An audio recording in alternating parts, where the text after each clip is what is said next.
언제부터 성공이 무슨 예술 점수처럼 됐냐. 성공은 내가 가진 거 그냥 다 하는 전쟁이다. 정말 예쁘면 예쁜 거, 자기가 예쁜 거 알면 예쁜 거 더 예쁘게 해서 써먹고 또 뭐 부모님이 잘 사시는 분이면 또 좋은 교육 받고 그런 것들에 대해서 부끄러워하지 말고 열심히 그냥 한 거 보여주고 그렇게 온 전력을 투구를 다 하는 것이지 뭐 너는 뭐 교육 잘 받았으니까 잘 된 거잖아. 이런 게 왜 비난하는지 모르겠다. 이런 말씀을 하셨어요. 네. 그게 참 이제 우리나라도 이제 과거에 비해서는 이제 노력에 대한 이제 바라보는 관점이 달라졌잖아요. 그게 한때는 노력만을 강조하다가 어느 순간 노력이 됐죠.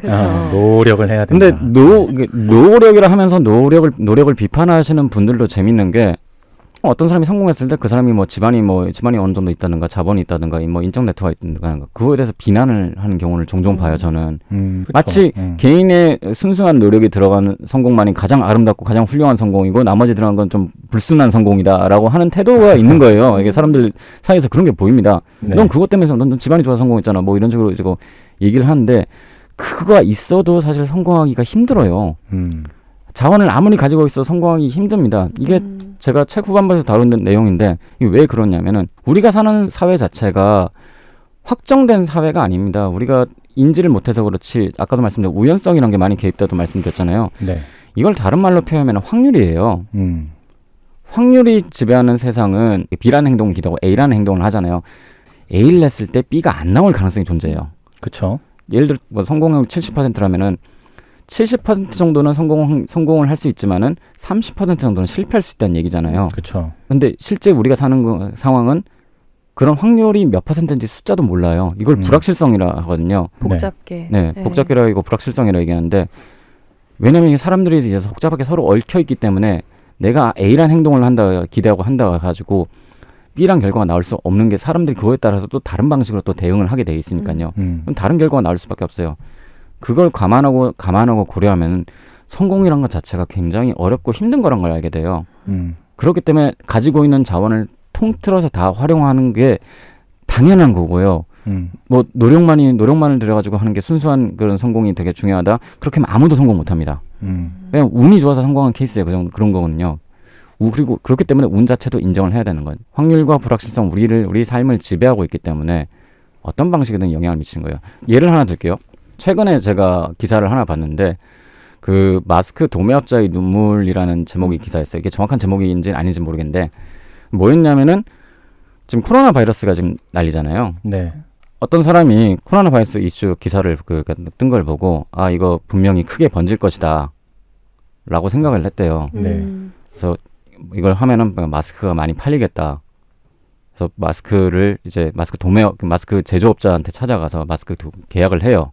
그때 당시 제가 정확한 숫자는 기억 안 나지만 마스크 도매 단가가 200원이라고 했대요. 그래서 대량으로 계약을 6억 원치 넘는 계약을 했어요. 그리고 그걸 바로 중국에 팔려고 수출을 하려고. 이 사람 대단한 게 뭐냐면은 일단 기회를 포착하는 눈 자체가 대단하잖아요. 기회를 포착하는 눈 자체가 대단하고 발빠르다. 굉장히 신속하게 행동력 있는 사람이에요. 게다가 이거 자기 돈이 모자라니까 일단 돈을 빌리기도 했어요. 보통 이런 걸 했을 때 과감성이라는 얘기를 하기도 하거든요. 어떻게 보면 이거 성공에 필요한 요건들이 다 하잖아요. 우리가 성공해야 될 때 이거는 당연히 기회를 포착하는 눈도 필요하고 그다음에 신속하게 행동할 줄도 알아야 되고 그렇게 해야 성공한다 얘기하는데 결과적으로 이 사람은 실패했습니다. 이게 지금 거액의 빚을 지고 있다고 기사에 나오더라고요. 왜죠? 왜냐하면은 이 사람이 예상한 것보다 코로나 바이러스가 더 훨씬 더 빠르게 확산됐고요. 마스크 단가가 확 올라갔어요. 이 사람이 이제 물량 받으려고 이제 확 뜨는 거 보고 이제 공장에 찾아갔더니 그때 이미 900원이라도 사겠다고 이제 돈을 싸들고 중국에서 온 업자들도 있었다고 해요. 그때 막 싸움 나고 막 그랬잖아요. 그렇게 하니까 마스크 제조업자 입장에서는요. 계약을 파기한 게 더 유리해요. 계약을 파기했구나. 계약을 파기한 게 더 유리합니다. 이거는 위약금이 있잖아요. 원래 계약엔 다 위약금이 있는데 위약금을 내고도 이거 900원에다 그냥 파는 게 훨씬 더 나은 입장이니까 난 계약 안 지키겠다. 취소하겠다. 일단 여기서 이제 박살이 났는데 위약금을 받는 건 둘째치고 또 중국에서도 업자도 바로 계약을 했잖아요. 거기에서 또 위약금이 거기서 위약금이 발생해 거기서 거액의 이제 빚을 지게 생긴 거죠. 그게 훨씬 컸구나. 그러니까 어떻게 보면 이 사람은 성공한 사람들에게 꼭 필요한 기질이라는 걸 가지고도 예측하지 못한 사건 때문에 실패한 거. 이런 우연성이 늘 벌어집니다. 그리고 이 우연성을 늘 고려하고 우연성을 생각하고 우리가 움직여야 되는 것이거든요. 이런 부분이 이제 현실의 복잡성 이런 거죠. 야, 근데 진짜 생각도 못했을 것 같아요. 이렇게 계약을 파기하고 위약금을 내고 계약을 파기할 줄을. 그러니까 이게 너무 코로나 확산이 빠르고 네. 그런 것도 예측 못하는 부분이기도 할 테고요. 네. 이렇게 난리가 나서 전 세계적으로 난리가 날 줄도 몰랐을 테고. 그렇죠. 예. 네, 그러니까 참 사업이라는 게 모든 조건을 갖추고 있어도 어려운 겁니다. 정말 성공하기가 쉽지 않다라는 네. 걸 다시 한번 네. 느끼게 해준 사례 같기도 해요. 그리고 이거 잘 되는 곳이 더 잘 된다는 거. 마태 효과. 마태 효과라고 하는데 그것도 이거, 네. 재밌었어요. 네. 이거는 사회학자 로버트 머턴이 이제 얘기해서 유명해진 건데 제가 골목의 전쟁에서도 잠깐 언급을 한 적이 있어요. 네.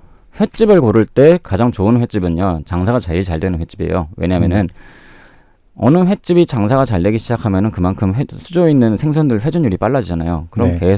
계속 이제 신선한 횟감들이 더 계속 생선들이 더 들어올 거고, 그렇게 회전이 잘 되면은 더 좋은 생선들이 더 많이 떼오기 쉬워져요. 네.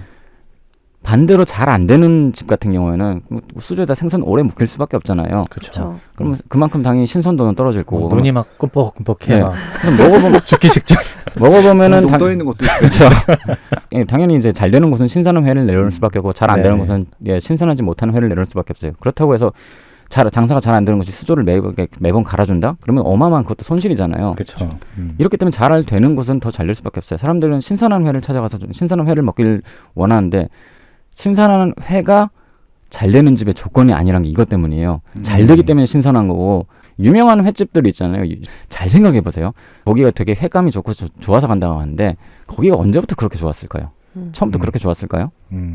어느 정도 여기서는 운이 필요한 경우도 있고 뭐 어느 정도 다른 부분이 개입된 게 있어요. 아무튼 뭐든 간에 한번 이제 우위를 획득하기 시작하면 그럼 더 많은 우위를 획득하게 돼 있고 그 우위가 다음 경쟁에서도 영향을 미치게 돼 있어요. 이게 마태 효과라는 겁니다. 그리고 실제로 이렇게 되기 때문에 그런 부분들이 많고요. 제가 앞에서 이제 책의 서문에서 언급한 스타벅스 같은 경우 그런 대표적인 케이스예요.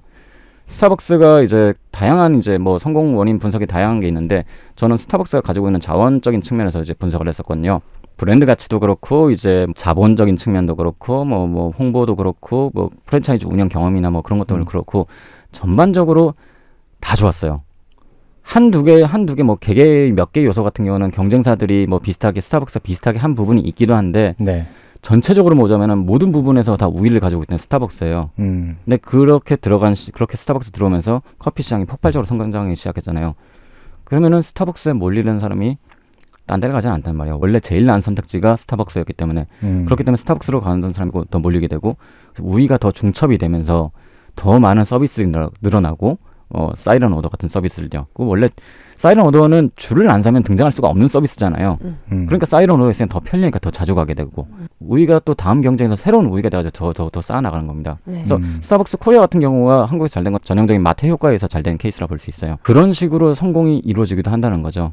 그래서 우위가 더 중요한 거기도 하고요. 우위 효과. 네. 그 얘기를 들으면서 문득 든 생각이 그 베스트셀러도 좀 비슷한 거겠구나라는 생각이 좀 갑자기 들었어요. 맞습니다. 첫 작품이 베스트셀러가 됐잖아요. 네. 그러니까 그 마태 효과 덕분에 이 멀티 팩터도 나오게 된 훨씬 더 거고. 우위적인 입장에서 시작이 된 거잖아요. 네. 그래서 제 네. 책의 지금 멀티팩터의 제일 마지막 에필로그 파트가 뭐냐면 골목의 전쟁은 어쩌다 베스트셀러가 된 거예요. 네네.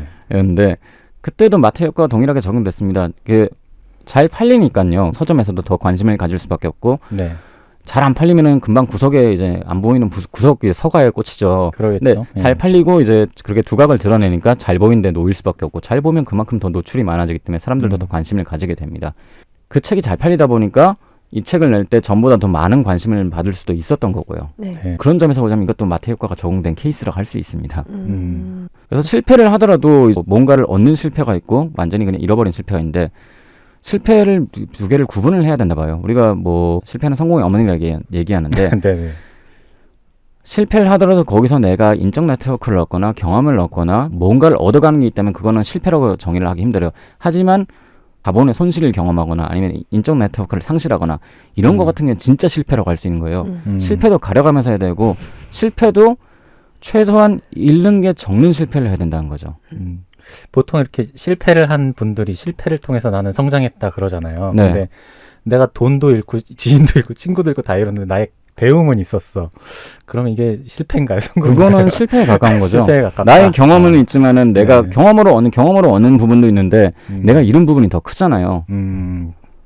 훨씬 많은 걸 잃었기 네. 때문에. 예를 들어 이제 내가 어떤 사업을 했는데 경제적으로 좀 큰 돈을 벌었다. 근데 그 큰 돈을 벌면서 내가 인적 네트워크 그런 거 다 나머지를 다 잃어버렸다. 그러면 그거는 성공이라 하기도 좀 애매한 거예요. 왜냐면 그걸 가지고 그 큰 돈은 벌었으니까 뭐 그걸 가지고 괜찮을 수도 있겠는데 만약 그걸 기반으로 뭔가 또 새로운 거를 하자면은 이거는 오히려 방해가 되는 거예요. 장애가 되는 거고요. 그렇죠. 일시적인 성공일 수 있겠죠. 네. 네. 이 책의 그 거의 마지막 부분에 그럼 나는 아무것도 없는데 도대체 그러면 나는 뭘 하라는 거냐. 아무것도 하지 말고 그냥 숨만 쉬고 살라는 거냐. 이 책을 보면 그런 생각이 들 수도 있을 것 같아요. 나는 자원이 없어. 내 재능도 없어. 그러면 도대체 뭘 어떻게 해야 되냐요? 뭐 이런 생각이 들 수도 있을 것 같거든요. 경쟁 자원은 되게 상대적이라는 걸 얘기하고 싶어요. 그러니까 절대적으로 비교해 보면은 다 뭐 내가 모자란 부분이 있죠. 근데 이거를 잘 생각합니다. 제가 아까 더닝크루거 효과를 말씀드렸는데 이게 더닝크루거 효과의 핵심은요. 자기 자신을 제대로 평가하지 못한다는 거예요. 네. 좀 이제 능력이 모자란 사람들은 능력이 모자란 사람이라고 표현하기 좀 그런데 아무튼 거기서 네. 그렇습니다. 저능력자들은 자기 자신 능력을 과대평가하는 경향이 있고 오히려 반대로 이제 좀 능력이 뛰어난 사람들은 자기 자신을 과소평가하는 경향이 있어요. 네. 그렇기 때문에 자기 자신의 경쟁 자원이 무엇인가를 생각하려면 일단 자기 자신 아까 말씀드렸다시피 자기 자신에 대한 객관화가 메타 인지가 제일 중요하고 그걸 먼저 자각을 하는 게 필요한 거죠. 그리고 내가 갑자기 뭐 글로벌 기업하고 경쟁한 거 아니에요. 그냥 가까운 경쟁자부터 이제 경쟁을 해서 이겨나가는 게 중요한 겁니다. 승리의 경험이 되게 중요해요. 내가 개인이 아무것도 없는 사람이 더 되게 잘 나가는 사람하고 경쟁을 하면은 당연히 질 수밖에 없죠. 그런 싸움은 최대한 피해야 되는 거고 네. 가까이서 이제 내가 이길 수 있는 부분, 경쟁에서 우위를 차지할 수 있는 부분을 차근차근 밟아 나가야 된다는 걸 의미하긴 합니다. 차근차근 밟아 나가라. 빠숑님과 갑자기 싸울 순 없고 가까운 우리 김영준 작가님 그냥 드리버님이 이긴 걸로 하세요. 저도 싸우지 않는 전략으로. 그러니까 운을 높이려면은 빈도를 많이 높여라. 그래서 맞아요. 이제 뭐 100번에 한 번 성공한다면 100번을 하면 어쨌든 한 번은 성공하지 않겠느냐 이런 네. 말씀을 해주셨어요. 그래서 좀 자기가 좀 자주 선보일 수 있는 거 그게 어떤 능력이든 아니면 어떤 성장시키는 어떤 것이든 좀 빈도를 많이 높이는 것도 방법일 것 같고 저는 맥락을 깨닫는 게 뭘까 이렇게 생각을 했는데 그래도 다독다독 하면서 책을 읽어서 이런 맥락들을 접하게 되잖아요. 그래서 이렇게 비판적으로 나를 돌아볼 수 있구나라는 시선을 접하는 것만으로도 막연히 새벽 5시에 일어나서 항상 기도를 하고 일기를 쓰고 학원을 하고 명상을 5분 하고 그렇게 하면 나도 언젠가는 내가 꿈꾸는 드림보드처럼 살 수 있을 거야 라고 생각을 하면 될 수도 있지만 그런 것도 좋지만 네. 내가 갖고 있는 자원 냉정하게 따져봐서 뭐지? 내가 하면 안 되는 거 뭐지?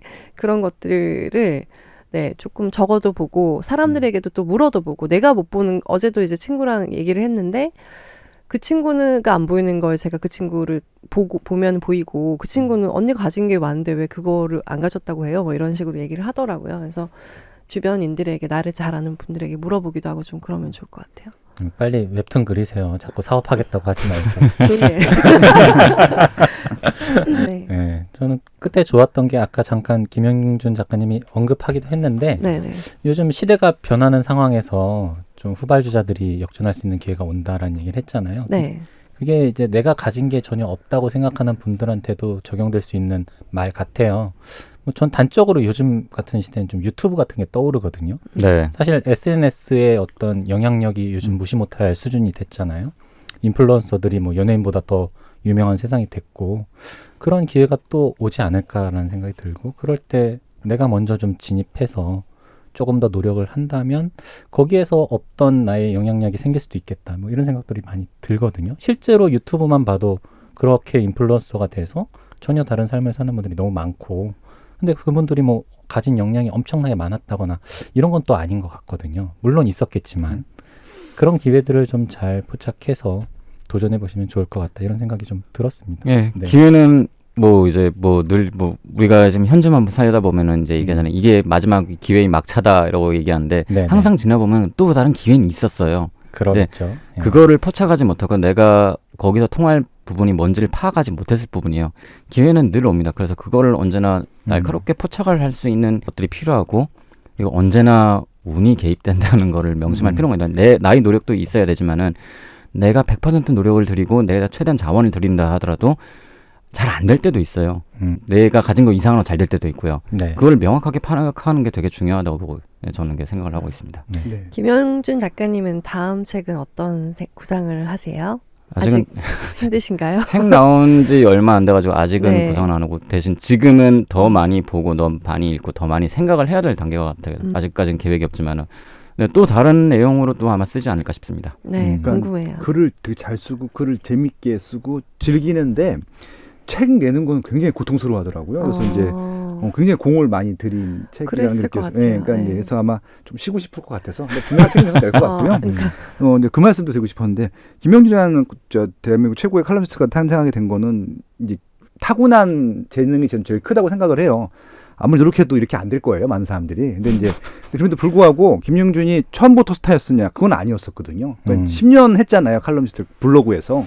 분명히 이제 그렇게 또 이렇게 준비하는 시간, 계속 시도하는 시간들이, 그러니까 타고난 재질이 있음에도 불구하고 그런 시간, 절대 시간이 필요했다는 것들도 좀 염두에 주시면 좋을 것 같고요. 저는 가장 큰 재능이 결국은 뭔가 계속 하다 보면은 뭔가 제가 좋아하는 거 잘하는 게 보일 것 같아요. 근데 그걸 누구나 처음부터 어떻게 하겠어요? 그러니까 좀 시간이 절대적인 시간이 좀 필요할 것 같다. 대신 근데 계속 뭔가를 해야죠.